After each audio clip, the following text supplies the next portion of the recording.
Hello, and welcome to another episode of the TK Podcast. I'm your host, Alex, and today I am joined by my co host, Jeremy Haisman. Our topic of interest that we are going to be talking about is identity covering and service acting in the workplace. We will be explaining what the terms mean, how to approach situations involving these terms, and how businesses can eliminate them in the right way. On this podcast, I am joined by Roland Carandang, the Managing Director at Protiviti, and Stanley Mensah-Brown, Account Manager at SoftwareONE. With two individuals with a wide breadth of experience in the industry, their insight will be unmeasurable. So wherever you are, grab a pen and a notebook and enjoy the TK Podcast. Thank you, and welcome, guys, to another insert of the TK Podcast. I am your host, Alex, and I am joined by Jez on this call. Hi, Jeremy. How are you doing? I'm very well. Thank you very much, Alex, and welcome, everyone. I'm Jeremy Haisman. I am part of the TK group working for Protiviti. And I'll be another one of your hosts today. I'd also like to introduce our two panelists today, both Stanley Mensah-Brown and Roland Carandang. Guys, do you want to introduce yourself? Roland, do you want to kick off? Sure. Thanks, Jez, and thanks, Alice. Great seeing you guys again. So Roland Carandang, I'm a managing director at Protiviti, and I lead our technology consulting business. Stanley? Sure. Yeah. Thank you, Roland. And I'm Stanley Mensah-Brown, an account manager at SoftwareONE. Brilliant. And today, this topic that we're focusing on is identity covering in the workplace. For me, this is a particular episode that I'm quite excited about because I've always, from my personal perspective, I've always felt like when you come into a new business, you can't always wholly be yourself. There's always an element of yourself that you need to sort of hold back. And sometimes that might be for a magnitude of reasons. For example, when you go into a new business, you're put on probation, right? And you may feel that if you don't fit with the culture that's within there, that you're not going to be kept on thereafter, no matter performance or whatever other good work you've done outside of that. So to start off, I wanted to pose a question to both of you and ask what do you understand to be service acting in your perspective, and just give a little bit of insight to maybe when you've seen that demonstrated from yourself or peers. Roland, would you like to take that one? Sure.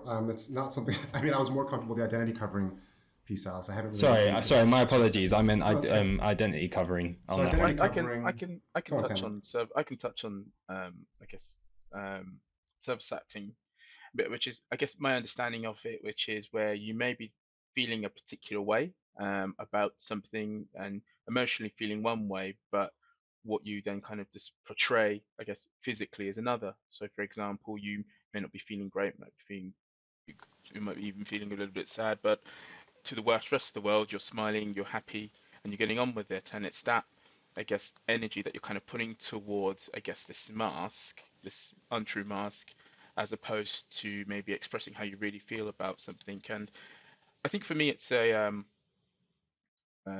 double-edged sword in terms of where you might see it in the workplace and things such as that. In that, there are elements whereby there are sometimes that you can end up putting more energy into doing that, and that I think is draining over time, which can then affect the performance later on. But at the same time, I think there's an element of that which kind of happens within the workplace anyway, for example, whereby,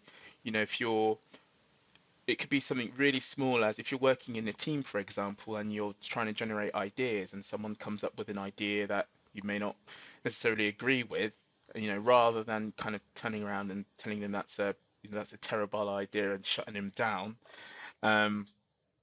you may kind of take the approach that, okay, it's not maybe what I was thinking, or it's a little bit out of the box, but yeah, keep it coming kind of thing. And you might do that to one, you don't want to get across that you thought it was a bad idea, this, that, and the other, because that might affect somebody else's confidence in maybe generating ideas or answering as such. But at the same time, for example, you don't, the next answer that they come with might actually be what you're looking for, or actually might spark somebody else's thinking or way of thinking, or what you might have originally gone in there looking for, you might get an answer for, which is completely outside the box, but again, is even better than maybe the answer you were looking for. So, and I think that's a way in which, in the workplace, it might actually be quite useful to be able to almost feel a certain way about something, but not necessarily expressing that physically, if that makes sense.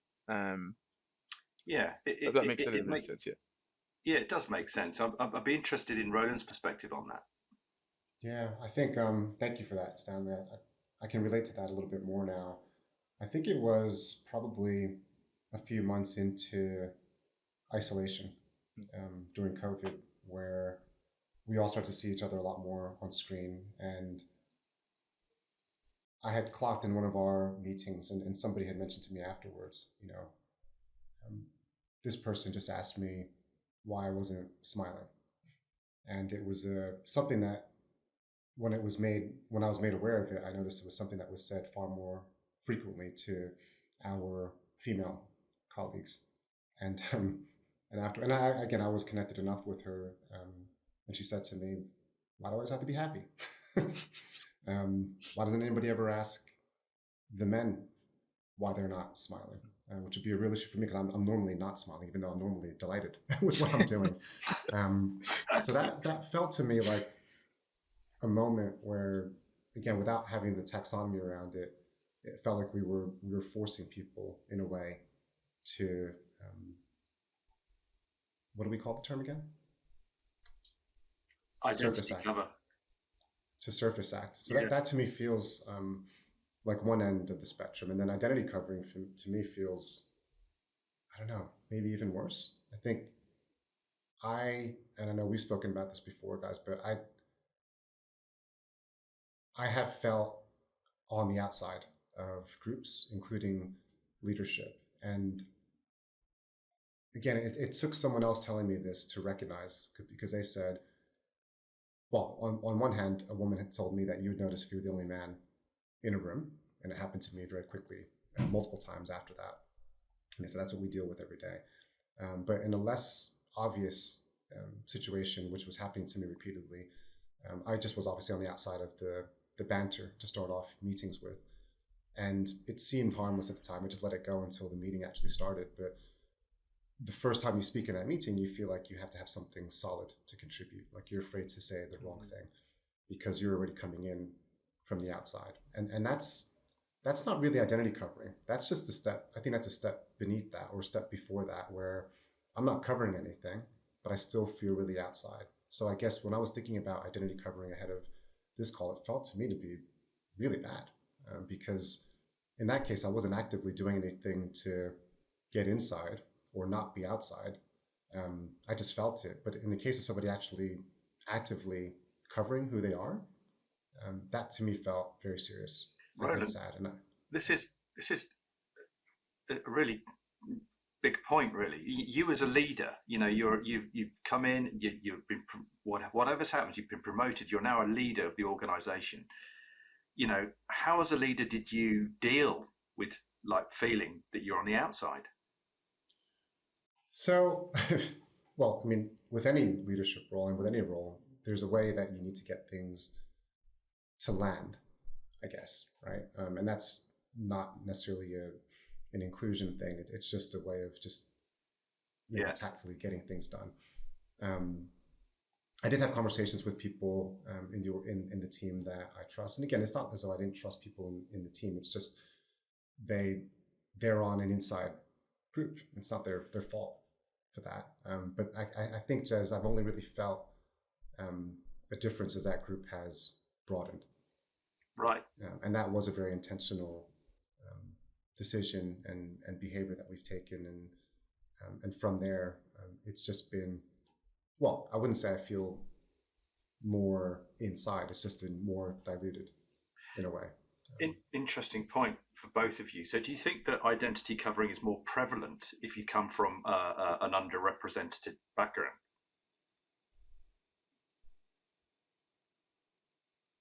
I'm only hesitating because it feels like a slightly leading question. I think it. So I've heard some really bad stories, right? So we have somebody in our group here, not in this group, but who's told me that before he went into a meeting, he was said, don't tell them you're gay. Like that's probably the most serious example I've heard. And the same person telling me that he'd be afraid to bring somebody to a work event, his partner, because he didn't want to be just outwardly gay. Yeah. In his case, I do think because we're now talking about this a lot more, there's a danger that people who have not traditionally, or people who are not in more marginalized groups, to start to identity cover because they feel like they don't want to be seen as on the inside. So it's something that we just need to think about a little bit, because we equally don't want them feeling unsafe in the workplace.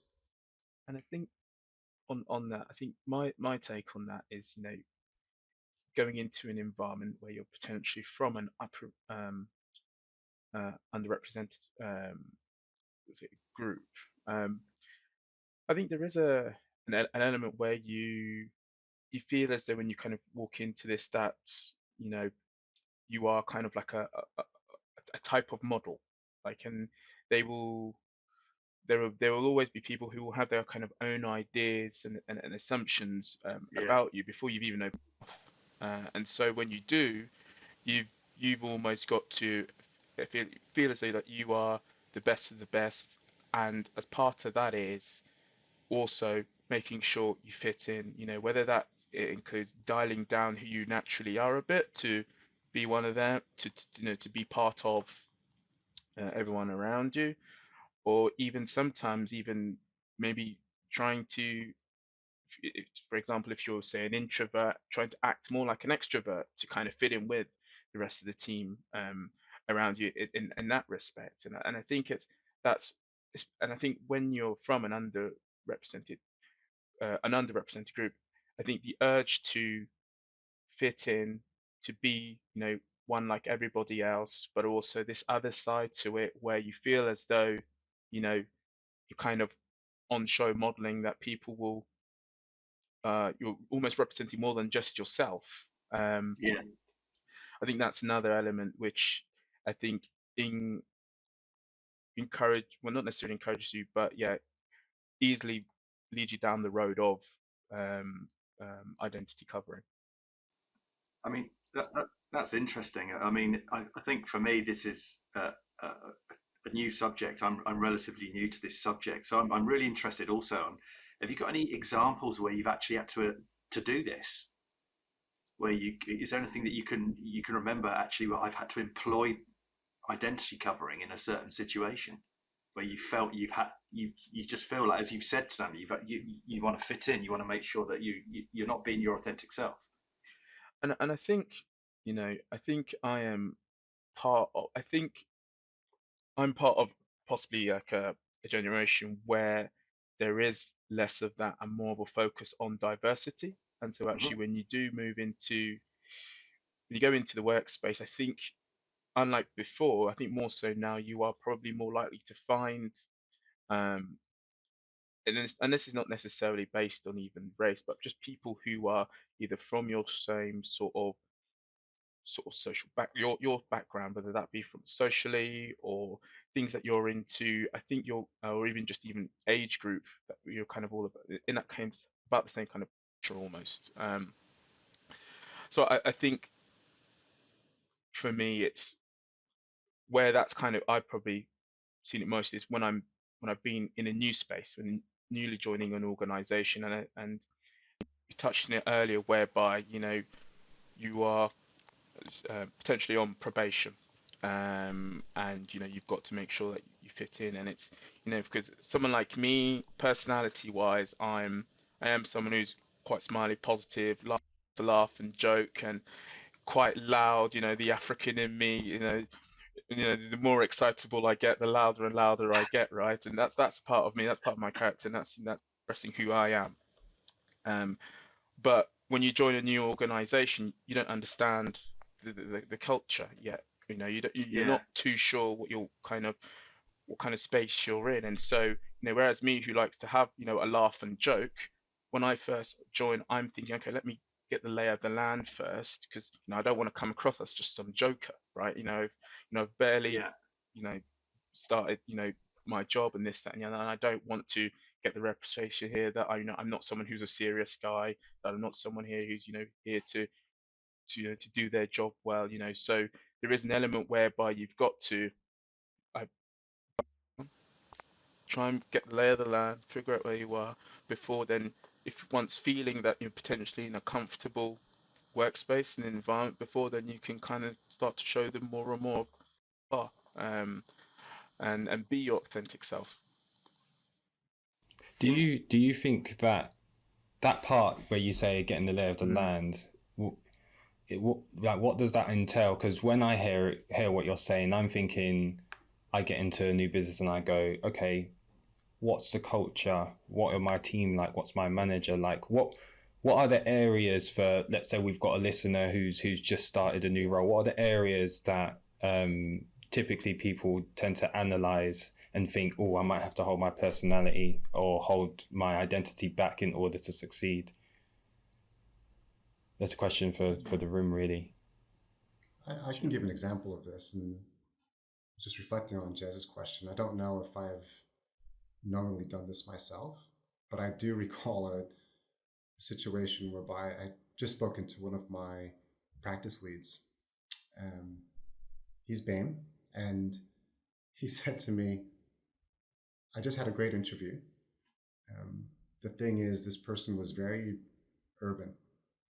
And you could tell he was uncomfortable about how to describe it. And it was an interesting conversation because he said, my name is not obviously ethnic.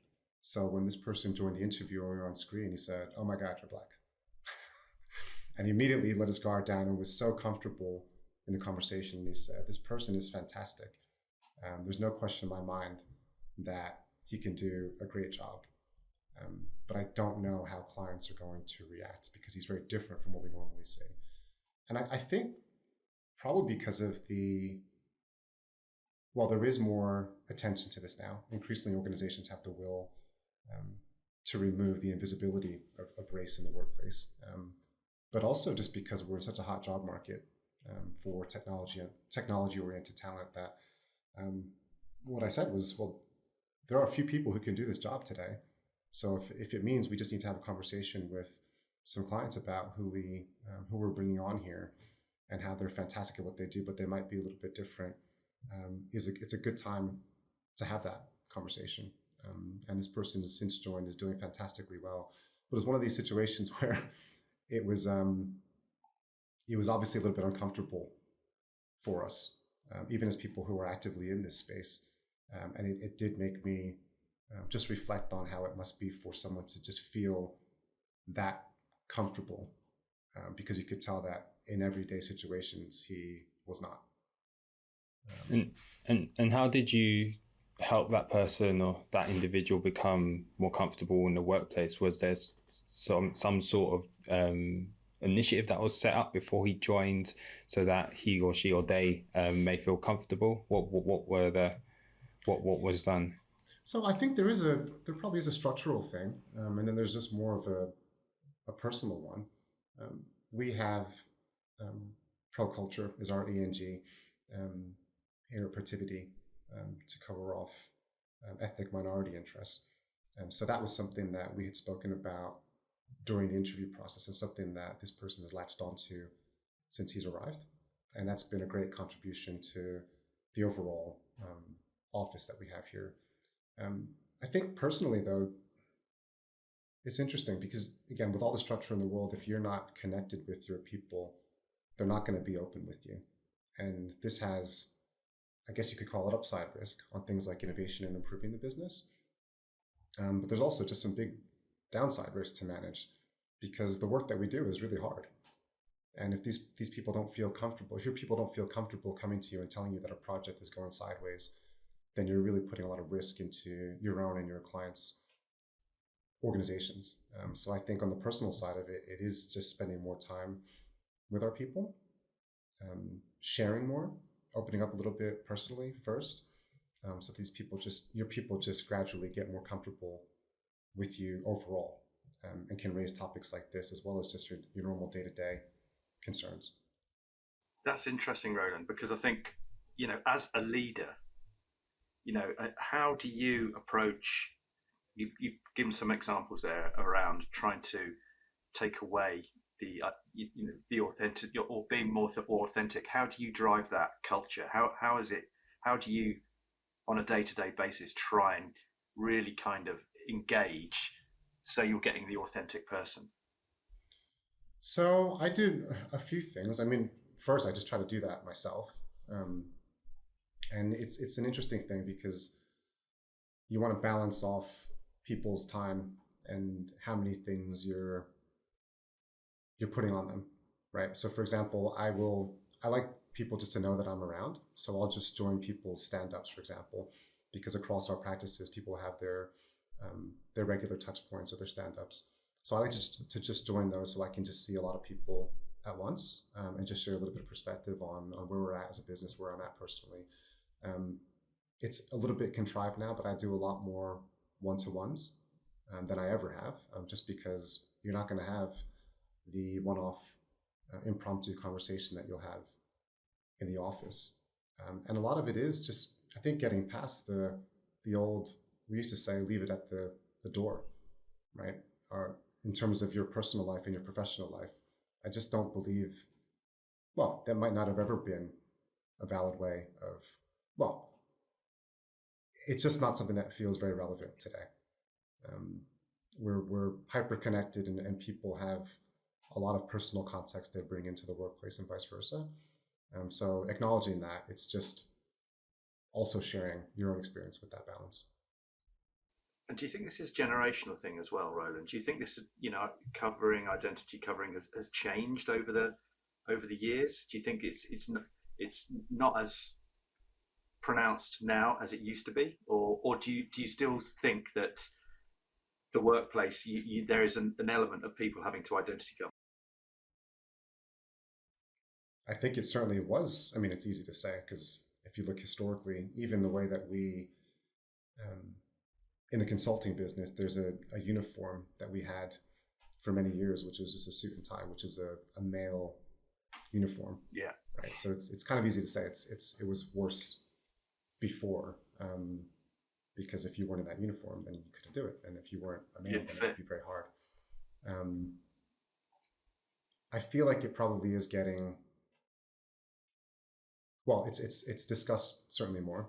As Stanley and I have both mentioned, this was a new topic, although just doing some prep, it was something that was, I think, started becoming more prevalent in maybe 2015. I do think, again, particularly in the technology space, which we are more oriented on, it's becoming, we probably have a good opportunity now because talent is so limited, that we need to start just pushing a little bit more for people to come in as they are, helping clients who are less inclined understand that this is the world that we live in. Yeah. And in order to get the best results for all of us, we need to accept that and allow people to feel secure in their day-to-day. Yeah, 100%. And I mean, it's just really, for me, I feel like on the basic sides of it, it's just understanding who you're hiring and who that human being is and where they come from, and just understanding how they're going to fit into the culture or how you adapt the culture to fit to that person. Because your culture is always going to be forever evolving. There's always going to be people coming from different parts of the globe, identify with different communities, and they're going to bring that energy into the business. And I think it's great that we're now having these conversations about it and bringing it more to light, because I don't think it's something that's been there before. But I do appreciate, and I'm aware that we've got a lot of work that needs to be done in that space. Something that I thought might be interesting to our listeners, which I jotted down, was about personal journeys, because Stan, I work with you, and I know you've been at SoftwareONE for a period of time. With that, have you ever seen people change over a period of time where they might have adopted that identity covering early on, and then as their career has continued and they've started to know a little bit more about the business and people and stuff like that, where they've started to let that go? because I think that'd be quite interesting for a lot of people to hear that even if you do adopt it early on, you can pull away from that and come back to what you say or what you identify to be yourself. Yeah, and I think I have seen it, and I think there is an element where um I, I've seen as well. Well, I guess I'll speak on myself, where I came in. I think when I came into the business, very confident, in myself, my abilities, but also, knew I had this personality. But I myself personally, I did initially um, dial it down a bit, until I felt, I kind of, created this, a reputation as somebody who, who showed to be like who looking like, a good prospect for the business, who like he had something about him, who had and obviously this isn't obviously after getting feedback such as this, as someone who was kind of picked to be like, going to do good things within the business. Before then, I started, letting, I think, more and more people see the other side to me, which is this not just all about business, but more about just positive, having a laugh, being able to speak to everyone. I'll speak to everyone in the business, and I kind of take pride in that, because I know when I first joined the organization, there were people who went out of their way to get to know me. And I think that, in terms of getting settled into an organization, and like I mentioned earlier, getting an understanding of the lay of the land, or the kind of people, or even being invited, to after work drinks and things such as that, that I think goes a huge way in enabling you to kind of feel comfortable, getting to see, looking around and seeing how everyone are able to be their selves and encouraging you to be your authentic self. That I think that really helps. And I think there were, I think when I first joined, people who, yeah, like I said, wanted to see me succeed. And I could really feel that from people. Um, and there were and I will always remember those people. But I do also think there were a couple of times where there were some people who were, just they weren't sure about me. And I think that's kind of where it made it a little bit more difficult to fully feel like initially that I could show them who I was and what I was about, and had to offer. So I do think that change has happened in me, because at SoftwareONE, where I've been there for some time now, I know like lots of people within the business. I've had people who I've at times seen as mentors in the organization, who've been there for me and who've been supporting me since day one. Um, and that's helped me to get grounded, feel comfortable about who I am, myself, and yeah, divert all my attention to the work to succeed, as opposed to, yeah, trying to fit in, or be one, or purposely trying to dial myself down in the working environment. So So go on, I was Jeremy. just going to just follow that. I was going to so from if you think about the overrepresented community in the technology space, what can they do? What can they do to help eliminate things like identity covering? Or you mentioned some things there, Stanley. Is there what other things can the overrepresented community actually I do or put in Yeah, place? and I think for me it would sound really basic, but it's simply as just genuinely being open and trying to get to know people, and going and getting to know someone, and doing so without any sort of judgment. Really trying to be open, honest, without any judgment, getting to know someone and making them feel comfortable in discussion. You you you've got to, I think, have an understanding that you're not going to meet everyone in this world that's going to necessarily have the same views as yourself, but as long as there's that kind of mutual respect for each other, with that, um, and someone may not feel they'll be chastised for whether it is a belief in something, or from, I don't know, where they grew up or came from, or whatnot. Just that kind of real basic level of no judgment, really actually trying to get to know somebody and who they are, as opposed to coming into, a conversation, or with, predetermined ideas as to what this person might be, almost. It sounds kind of really basic, but that makes a real difference. And actually being proactive with it, understand that when someone joins the business new, it's so much harder for them to approach you to start a conversation than it is for you, who's been existing at the business, to go up to them and just say hello. It's just those small things such as that, which I think if everybody in an organization can do that and kind of build that culture, of doing that, I think that it sounds really basic and really small, but it can make a real difference, especially when someone is joining new, fresh face, and is trying to get that lay of the land and an understanding of the culture of the business. I can just build on that a bit, Stanley. I think for me, I might summarize, well, one angle on this is giving people the space, but also arming them for that space. So I remember having a client conversation. It's one of these ones that came in very short notice. I brought in one of my experts with me. She's fantastic. And we only had half an hour. We all know what it's like. Things are just a little bit too rapid fire these days. But at the end of the call, I got really embarrassed, almost ashamed, because the client said, "Oh, you've brought your colleague with us, and she hasn't said a word the whole meeting.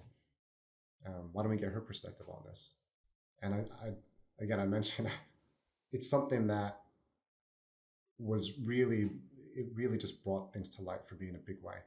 And part of it was, here we have somebody putting me on notice, a client in this case, which is something, to your question, Jazz, that we can all do. And it was still tactful, because I don't think he thought. I think we all need to just give people the benefit of the doubt, which he did for me in that case. It wasn't like I was trying to exclude her. We just didn't do enough prep, to be honest, in order to not just give her the space, which I sort of did, but also arm her for that. So on the arming side of things, it's going to sound silly, but just prepping for situations like that. This is what the meeting's about. This is what I'm bringing you into for, which is a very specific thing that I couldn't cover. What are some things that you might want to flag in this, or where would you like me to defer to you? What would you like for me not to defer to you for? Because there's still a level of hierarchy in the meeting as well. And I wouldn't want her to feel uncomfortable if I were to give her a question that she couldn't answer. So, and that's another one of these situations where we're not only doing the right thing for our people, but it's in the same direction as our business. It's going to help our business as well, because we're just prepping better to get the most out of that call. So I think, again, just summarizing would be, again, giving people the space, but arming them for that as well. So, sorry, go on, Jeremy. No, I was going to say, it's interesting from your perspective, Roland, because I know you've worked not only in the UK, you've worked in the US, and you've worked in Australia. And when it comes to your experiences in other geographies, how's that been for you from an identity covering perspective? That's an interesting question, as I hadn't thought about, because I don't think it was something I was doing. I wouldn't go as far as saying it was proactive identity covering, but anybody who's worked with me over the last 16 years will tell you that I had a very bad Australian accent at one point and a very bad English accent in the not too recent history. What a great mix. And I don't think it was, again, it wasn't something I was doing intentionally. I certainly wasn't doing it to mock anybody. It was just something that made me feel a little bit more local. The other thing I would add is, we can't look at this in isolation, right?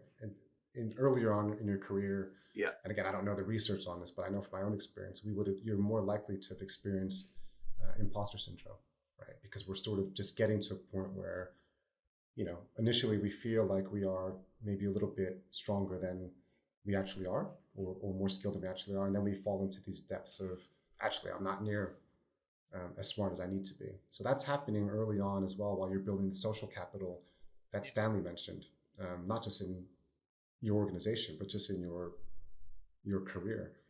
So that those two things combined can be very hard for somebody to work through. So I think in my case, I probably felt it a little bit, which is probably why I was subconsciously trying to fit in a little bit more. But I have noticed more recently where I've just started feeling much more comfortable, and that's where I think you can hear my New Jersey accent just coming out a little bit more. So it's a sign of comfort, I think. I've got a question that I'd like to ask, which involves going back in time really to sort of both of your first days coming into the industry.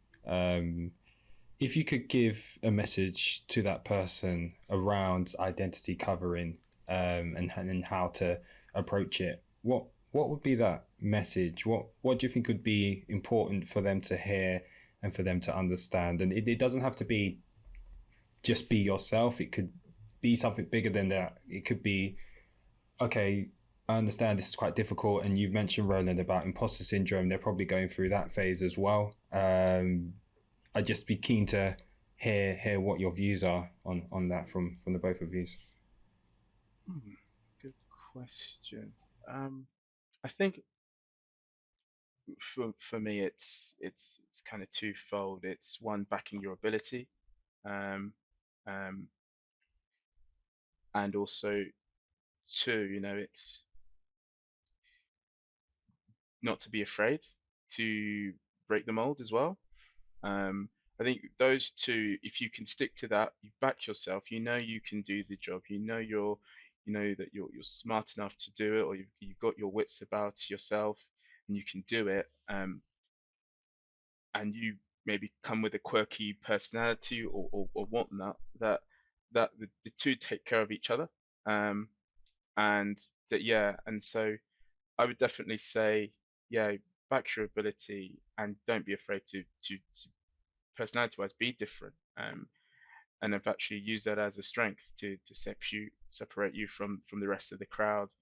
And at times, because you sometimes fear that by not being the same as everybody else, that might have a negative effect. But I think, especially for me, the sales environment, I think the majority of my customers enjoy working with me, spending time with me. It's never something that's a boring experience, I hope anyway.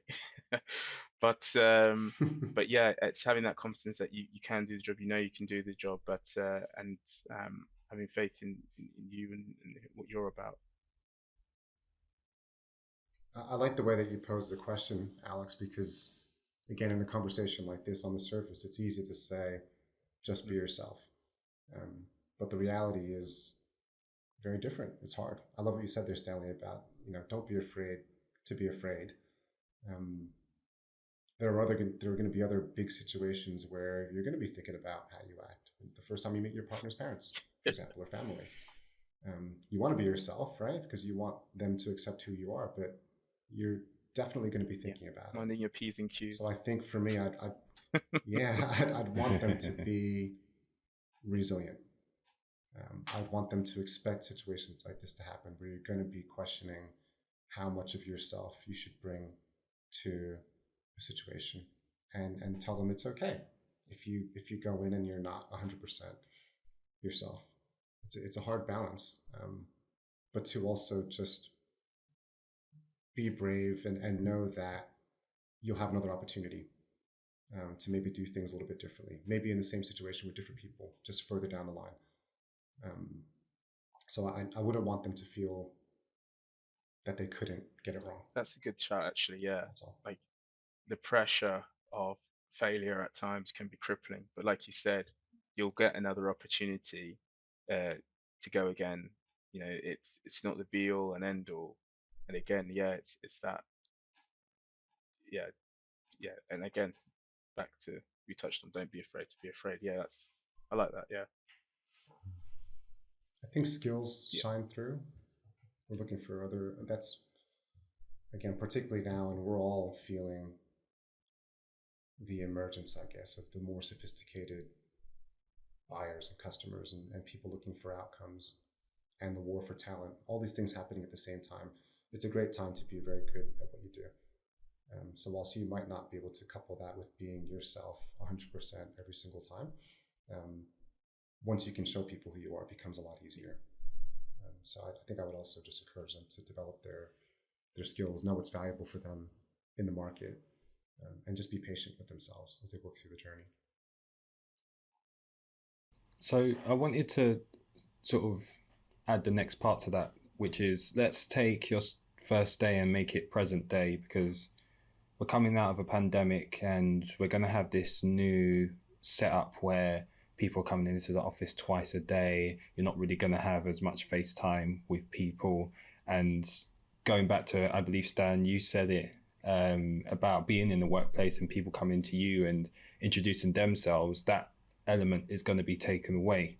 How can you equip someone who's starting in the modern day now to be successful and not have to feel like they have to go into this mold of the business that they perceive it to be every time they jump on a Zoom call with somebody new, and instead they actually can express themselves? How do you think we could combat that? I know that's a tough question. Yeah, because I think we're all still kind of figuring out this new way of working, right? With this, I think the majority now of hybrid working now is as it's being termed, is I think it's here to stay. And with that means, you're meeting people more so now than ever before virtually. And how do you? Yeah, it's difficult because I think, yeah, it's difficult for me to answer because I've always said I'm better in person than I am, say, over the phone or even over something such as this, because I'm someone who kind of expresses themselves with just my whole body, and I'm sure there'll be lots of people who are in that same boat. So how do you get that across? It's quite a difficult question to answer. So yeah, let's see if I'll pass on to Roland and see if I can buy myself some time. Yeah, I think again, there probably is a combination of just your personal behavior and role modeling, as well as the structural side of things. So I think it is really vital for us to, as leaders in particular, to show a level of vulnerability. If you're in an organization where you're always talking about how you just smashed through the quarter, and always showcasing the very strong highlights of each period, you can't then ask for or expect for people to come and say that they've done something wrong, or that something is going sideways, or that they're feeling bad personally.